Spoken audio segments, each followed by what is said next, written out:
कि क्या राकेश किशोर यह गृह मंत्रालय का बाप है? क्या उसके पीछे कोई संगठित विचारधारा काम कर रही है जो संविधान को कमजोर करना चाहती है? राकेश किशोर जैसे लोग मनुस्मृति की मानसिकता से ग्रसित है। जो जिस सनातन धर्म की रक्षा की बात यह वकील कर रहा है, वस्तुतः यह सनातन धर्म नहीं बल्कि ब्राह्मण धर्म है। उससे यह स्पष्ट होता है कि उसके पीछे किसी दैवी शक्ति की नहीं बल्कि आरएसएस और ब्राह्मणवादी सत्ता संरचना की प्रेरणा काम कर रही है। हिंदुस्तान यह अपने देश का नाम ही नहीं है, यह असंवैधानिक नाम है। यह संविधान का अवमान है। संविधान में स्पष्ट रूप से कहा गया है कि इंडिया दैट इज भारत।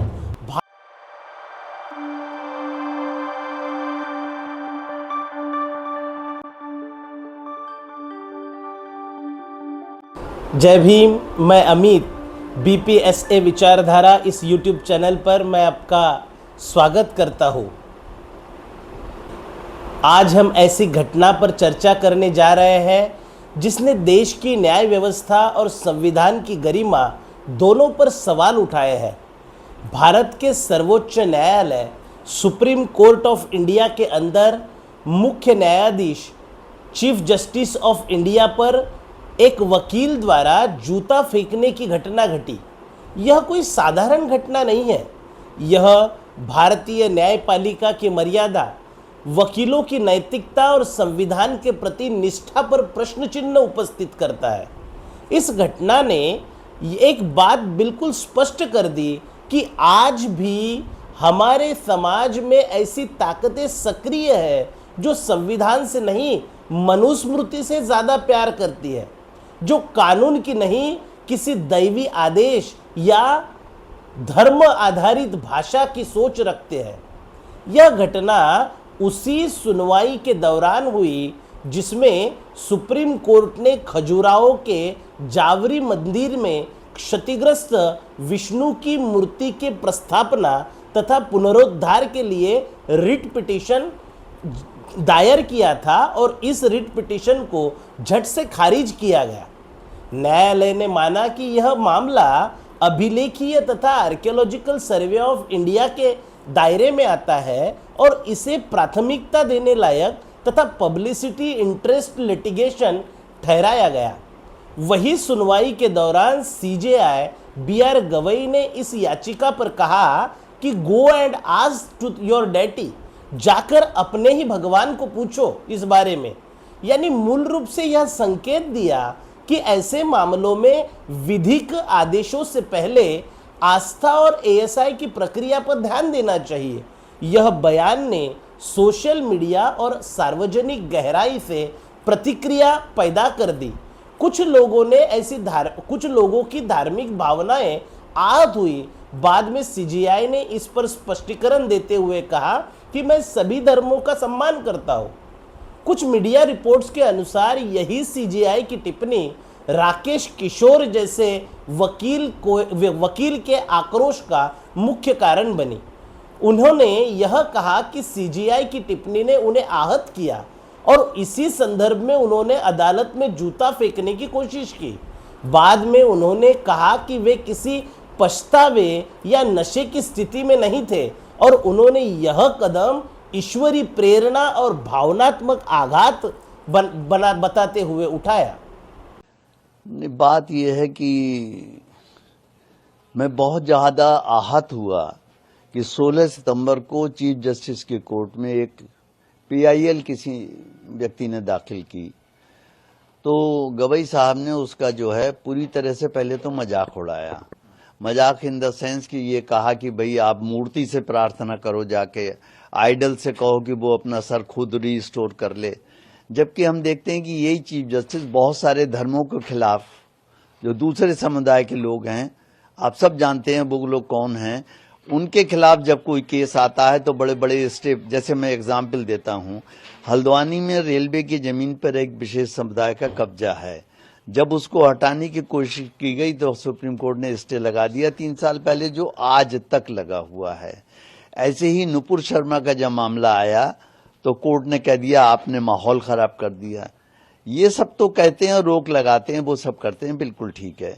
लेकिन जब हमारे सनातन धर्म से रिलेटेड कोई मामला आता है, चाहे वो जल्लीकट्टू हो, चाहे वो दही हांडी की ऊंचाई तय करनी हो, या कोई भी मुद्दा हो छोटा मोटा, तो उसके ऊपर वो जरूर ऐसा कोई ना कोई ऑर्डर पास करते चली आ रही है ये सुप्रीम कोर्ट, जिससे कि मैं बहुत दुखी हूं कि ऐसा इन्हें नहीं करना चाहिए। ठीक है, उस आदमी को रिलीफ नहीं देनी थी, मत दीजिए, मगर मजाक भी मत कीजिए उसका। फिर उससे कहा कि आप जाके मंदिर की उसी मूर्ति के सामने मेडिटेट करें।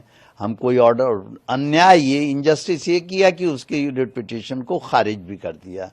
तो इन चीजों से लेकर मैं बहुत आहत था। वैसे मैं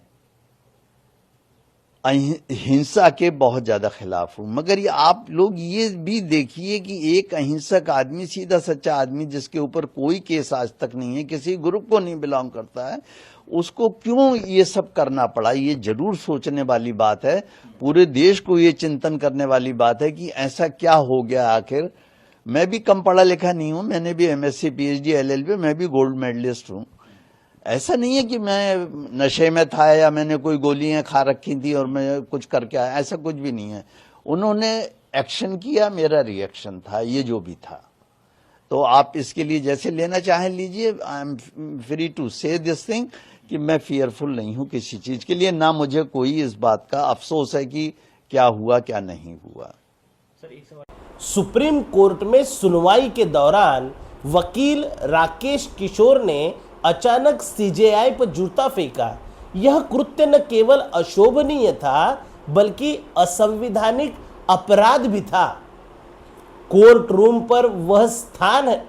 वह स्थान है जहां देश का संविधान बोलता है। वहां हिंसा, उत्तेजना या व्यक्तिगत आस्था का कोई स्थान नहीं। यह जानना स्वाभाविक है कि किसी व्यक्ति ने इतना बड़ा कदम क्यों उठाया। मीडिया रिपोर्टों और सोशल इंटरव्यू के अनुसार राकेश किशोर ने दावा किया कि उसने यह कार्य ईश्वरीय प्रेरणा से किया हुआ है। उसने यह भी कहा कि वह सनातन का अपमान नहीं सहेगा हिंदुस्तान का नारा देते हुए उसने गिरफ्तारी की। न्यायालय में हिंसा का औचित्य हो ही नहीं सकता।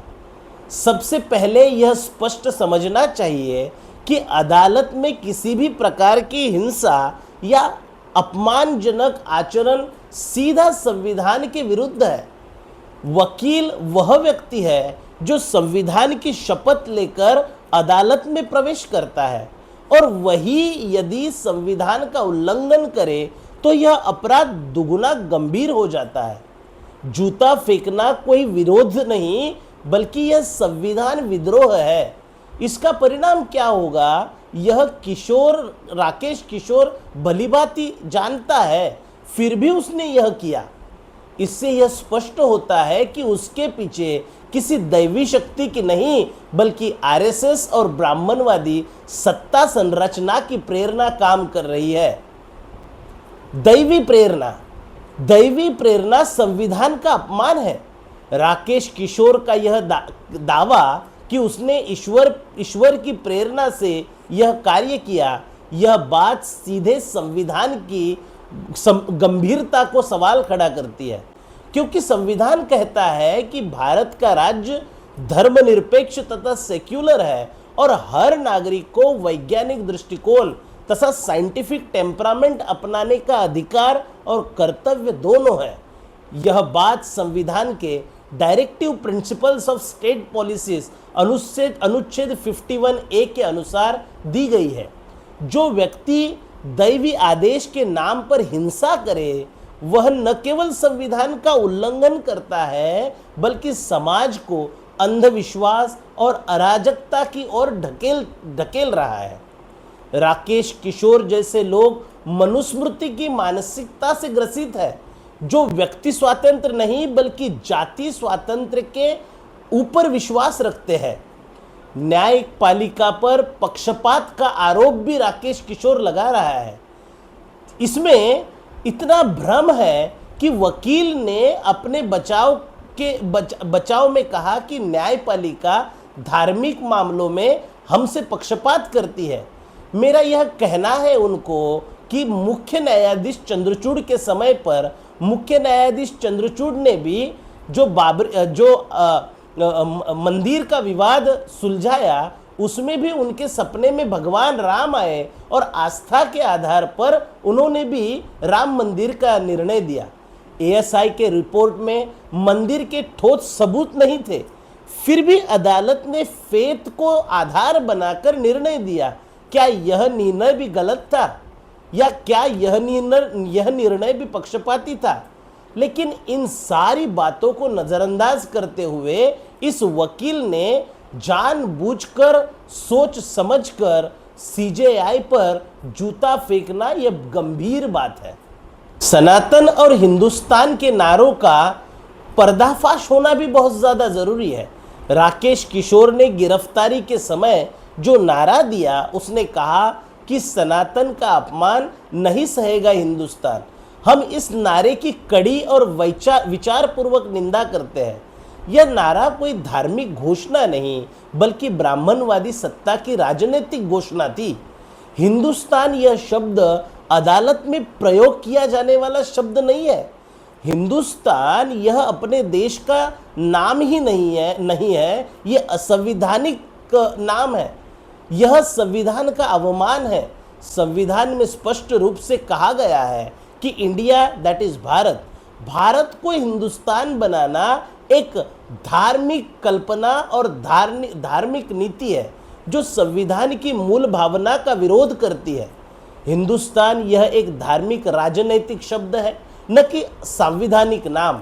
अदालत में इसका प्रयोग अपने आप में यह दर्शाता है कि यह व्यक्ति एक विशेष वर्चस्ववादी विचारधारा का वाहक और प्रचारक है। सनातन धर्म असल में क्या है? जिस सनातन धर्म की रक्षा की बात यह वकील कर रहा है, वस्तुतः यह सनातन धर्म नहीं बल्कि ब्राह्मण धर्म है। वह कोई सार्वभौम या सर्वमान्य जीवन दर्शन नहीं, वह जाति वर्ग से आधिपत्य का धार्मिक आवरण है। वास्तव में सनातन शब्द मूलतः ब्राह्मणों का है ही नहीं, और हिंदू धर्म भी ब्राह्मणों का धर्म नहीं है। परंतु ब्राह्मण वर्ग ब्राह्मण धर्म को कभी भी अपने नाम से प्रस्तुत नहीं करता, क्योंकि ब्राह्मण धर्म कहने पर समाज का बहुमत तथा बहुजन इससे आहत हो सकता है। इसलिए वे ब्राह्मणवाद तथा ब्राह्मण धर्म को छुपाने के लिए हिंदू धर्म को या सनातन धर्म के नाम से उसी ब्राह्मण धर्म को बचाने की कोशिश करते हैं।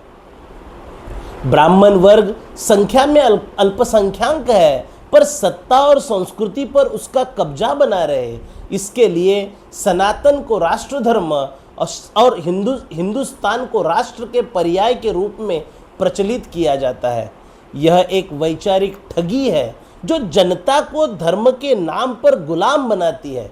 सनातन का नारा असल में जाति व्यवस्था को अमर रखने का नारा है। हिंदुत्ववाद का नारा असल में असमानता को बरकरार रखने का नारा है।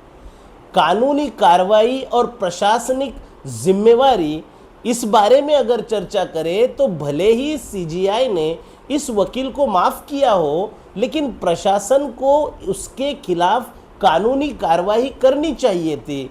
उस पर यूएपीए तथा संविधान विरोधी गतिविधियों एंटी कॉन्स्टिट्यूशनल एक्ट के तहत मुकदमा दर्ज होना चाहिए था। यह केवल व्यक्तिगत अपराध नहीं बल्कि राष्ट्र के धर्मनिरपेक्ष स्वरूप पर किया गया हमला है। पर आज स्थिति यह है कि सत्ता और प्रशासन खुद ब्राह्मणवादी विचारों के चाटुकार बन चुके हैं। ऐसे में यह सवाल उठता है कि क्या राकेश किशोर यह गृह मंत्रालय का बाप है? क्या उसके पीछे कोई संगठित विचारधारा काम कर रही है जो संविधान को कमजोर करना चाहती है? यह लड़ाई व्यक्ति की नहीं, विचार की है। हम राकेश किशोर की जाति पर कुछ नहीं कहना चाहते। हम सीजीआई जिस जाति से आते हैं उनके जाति पर भी कुछ कहना नहीं चाहते, पर इतना जरूर कहेंगे कि यह वकील राकेश किशोर यह विषमतावादी ब्राह्मणवादी विचारधारा का समर्थक ही नहीं बल्कि प्रचारक भी है। उसने वकालत संविधान की शपथ लेकर की होगी, पर उसकी सारी आस्था और प्रेम मनुस्मृति में है। हमारा विरोध किसी व्यक्ति से नहीं, उस विचारधारा से है जो दैवी प्रेरणा के नाम पर कानून को रौंदती है, दैवी प्रेरणा के नाम पर संविधान को नकारती है, जो सनातन के नाम पर विषमता को अमर बनाना चाहती है, जो हिंदुस्तान के नाम पर इंडिया दैट इज भारत को मिटाने की साजिश रचती है। हम इस विचारधारा का प्रतिरोध करते हैं, वैचारिक, सामाजिक और संवैधानिक रूप से। भारत का धर्म संविधान है, न कि कोई धार्मिक ग्रंथ, ना ही देवता। और जब तक संविधान जिंदा है तब तक यह देश किसी सनातन, किसी हिंदू या किसी भी धर्म का नहीं, बल्कि समता, स्वतंत्रता, बंधुता के न्याय पर और मूल्यों पर आधारित नया राष्ट्र और नया देश बनाने की हमारी सोच है।